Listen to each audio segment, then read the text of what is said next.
There's no need to hide. Girl, look at those boobs. What do we do? What do we do? What do we do?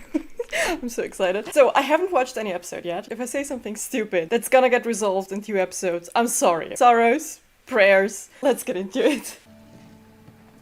Oh, she's so intimidated.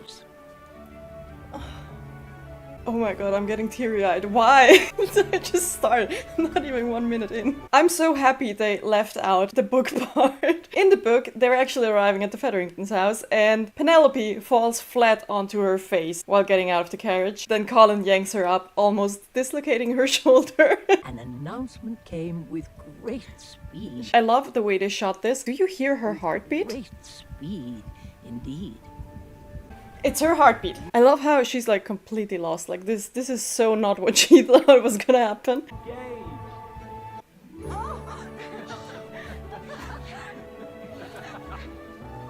Look at Violet. Oh my god. He's so happy.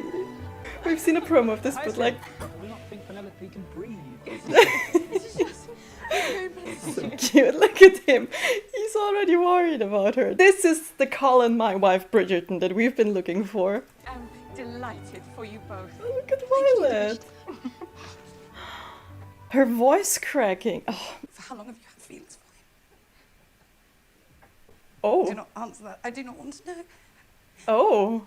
You cannot marry him. Yeah, she can. She can. I do understand that Eloise feels betrayed because her best friend had feelings for her brother for years. It is so bad. It's bad for both. First of all, Eloise feeling blindsided and lied to. Was Penelope friends with her because of her, or was she friends with her because of Colin? On the other side, you have Penelope who has had these feelings and Eloise just did not notice them whatsoever. So on both sides. Ugh. Just let him hear it from me. I just need a little time to find the right moment, but I will tell him. You have my word. I'm so happy about this. I am beyond relief that Penelope is like, yeah, you're right. He cannot love Penelope if he doesn't know Penelope. And I'm so happy that it is Penelope herself who's like, you know what? I have to tell him. I have to do this, and he deserves the truth. I love how she's writing, like, this is surely a happy time for the couple, but she's just mortified. There's gonna be some crashing and burning, and we all know that. Colin is the only one who does not know. This looks a little bit stormy. I mean, we do have this little ray of light over here, which obviously signifies hope, as we have declared in the first part. But we have a storm, and it's windy, and it looks dangerous. Finding each other. Penelope eavesdropping.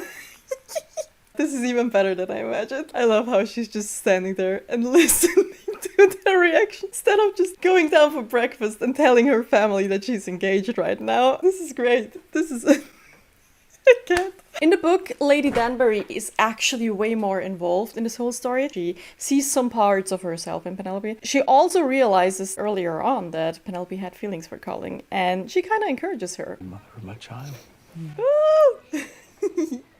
I knew it. Everyone knew. Come on. I'm curious to see how this plays out because Anthony was there when Violet gave birth to Hyacinth, and that was very traumatic. So I'm curious to see what's gonna happen here. But as they're already in their happily ever after, it's gonna be fine, right? Congratulations. Oh, look! Whoa! Look at that face. The most excited of us all. So, safe to say, Anthony is not happy. Our entire friendship must have been a ruse to get to him all along. Oh, that's what I just said. Without watching this episode yet, I have to feel good about something, okay? So, this is a common thing. Like, when friends or just people in general have a falling out, they only see themselves. So I'm sure Eloise is only capable of seeing her own situation and how Penelope was never a real friend because obviously she just used her. This is the big issue of falling outs and why people hardly come back together. They're not capable to see the other side, which is what you should be doing if you try to make up with your friend. It all happened rather swiftly. It's swift because Are you going to duel with your own brother? I love Colin's little speech here. He's like, it wasn't a thunderbolt from the sky. Because in the book, I believe it's Benedict who is like, it was a thunderbolt from the sky, the way he fell in love with his wife. Because Benedict's book comes before Colin's book, then Colin is quite confused because for him it wasn't like that. It was very slowly and creeping up on him. And he had this nice talk with Daphne and asked her how it was and how she fell in love. And Daphne's like, I don't know, man. Like, it just happened over time. I don't know. And then they talk about Benedict and how not every love is like that. Some love is just slowly growing and you don't even realize when it transitions into love. I also like how Anthony is giving him this advice, like, tell her, you know, tell her. If you feel like that, you gotta tell her. She needs to know. He apparently has learned something since his season. Using Lord knows what wiles to entrap him. Excuse me. Mr. Bridgerton is here. Oh my god, look at Penelope just turning away. Like, Penelope cannot even handle it. She does not even want to see it, right? Yes, the Bridgertons did not treat the Featheringtons well after the Marina scheme. Understandably so, but Colin was still nice to Penelope and he apologized. And he was like, you know what, I'm sorry for not listening to you. You were right. You just wanted to protect me, right? Your daughter did not entrap me. I proposed to her out of love, nothing less. And were you not so narrowly concerned over your own standing, I advise you not to sully our Bridgerton name by suggesting otherwise. Oh my god. Oh my god. He did not just... Okay, I have to rewatch this. I don't know what to say. I'm starting to regret my decision to record my first reaction. I need to relax, damn. My boy. This is Colin, my wife, Bridgerton, right? This is him. We got him right here. Oh my god, I like this. Listen, in Anthony's season, it was Daphne who told Anthony, you love her, you have feelings. If you have those feelings, you have to tell her. He did not.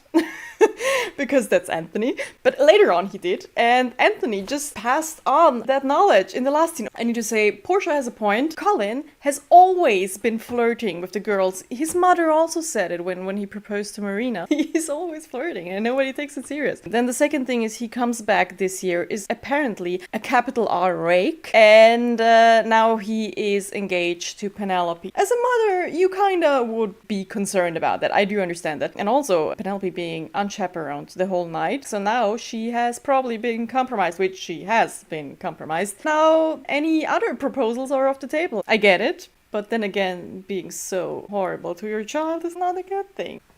I wanted to show you this before our wedding. Oh. Because I love you. Are you sure? Oh no. Is this his love declaration? Okay, I need to stop this now because I'm getting nervous. Is this his love declaration? There has to be another one, right? When he finds out she's Lady Whistledown. In the book, he also talks about her breasticles, bobbages, bobbaturums, whatever you want to call them. Why am I so... Why am I so awkward? Oh my god. I have not seen this scene yet. I just paused it to let you know that he talks about her bobbages, as I said. In the books, he tells her that he did not think her body would look the way it did. So she asked, like, what do you mean by that? Because obviously she's insecure and she did not think that that was a compliment. But to him, it was 100% a compliment. He was like, I have imagined what pair of breasticles you had. And this is better than anything I thought of, anything I've seen. Like, those are damn tits, okay? I have to keep going because I need to see this. Oh, the light! Look at the light! I love how they include the light with their scenes, like when they're hopeful and then... I like this. I love this. You must tell me to stop if you do not wish for this. I did not wish for you to stop. Consent! we love some consent. Oh my god. Oh my god. Damn, son. Nicola was right. Nicola Coughlan said there are not many people with her body type. With perfect breasts. No, there are not many people with breasts that beautiful. Whoa. Not that I'm thirsting over this woman's breasts, but I am. I am. I'm not gonna lie. We get this in the first episode. Are you kidding me? In the book, when they do it for the first time, it is actually at their engagement party in the Bridgerton house. But I love this way more. This is personal and this like cute setting. And during the day, which is also kind of nice, it is just them being bare, right? Them seeing each other in the light and not, well, except for the whistle down part. But them seeing each other, you know, fully and clearly. In the book, when he talks about her body and her breasts and how he imagined it, he says that he wants to see them standing up. He wants to see them like fully, not just laying down. And he says he wants to do it in front of a mirror. So that's why people have been going crazy about the mirror scene, because in the book, we do not get the mirror scene. We only get him talking about it and saying he wants to do that in the future. But, well, he does not want to do that as her first time. He wants her first time to be perfect. What song is this? I just realized the song in the background is POV by Ariana Grande, which is nice. I love this because he talks about how she sees him in a very different way than anyone else. And she's the only one who actually sees him. And he is the only one who actually sees her. And then they stand in front of the mirror and he's like, look at you. Look at you. You are beautiful. Why don't you see that? She's like trying to hide. Then he's like, You're so beautiful. yes, she is. There is no need to hide. Girl, look at those boobs. They're perfect. Well, some of the texts from POV. I wanna love me the way that you love me, for all my pretty and all of my ugly too. I'd love to see me from your point of view. This song, like, come on. Like, Netflix, Shondaland, what are you doing? What are you doing? She's like, well, what the fuck is that? Tell me what to do. Yes. I will do everything. No. Yes. Tell me. This happens in the book as well. She wants to partake. She doesn't just want to lay down like a fish. Because Portia gave her the talk in the book and she's like, you gotta let the man get his pleasure and just lay still, don't do anything, let him do his thing. And Penelope's like, you know, no, I want to partake. I want this. You could Touch me? touch me Yes. anywhere. Not there, right? Not there.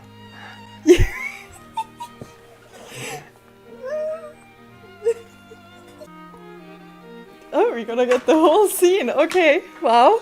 Okay, I'm fine with that. Can we do it again? Maybe 5 minutes. Maybe 10.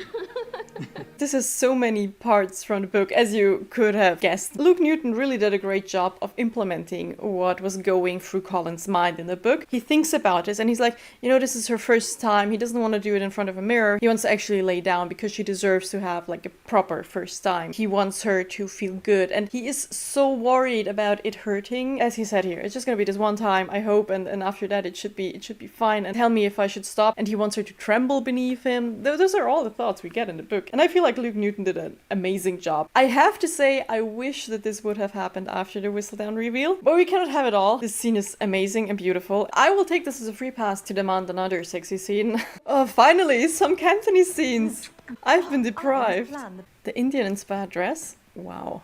I love this little scene. In season 2, we get this moment between Kate and Eloise and them just getting along. And here we have Eloise saying all the things that the fandom has been assuming was going on with her. Everyone is pairing off, which is also a thing in the books. Then the whole thing of she feels betrayed by Penelope and by Colin. And I love how Kate gives her this advice, like, you gotta be truthful, because if you're not on time, you know, some things can happen. The whole situation with Edwina was everything else but good. How was I to know that it was a love match between them?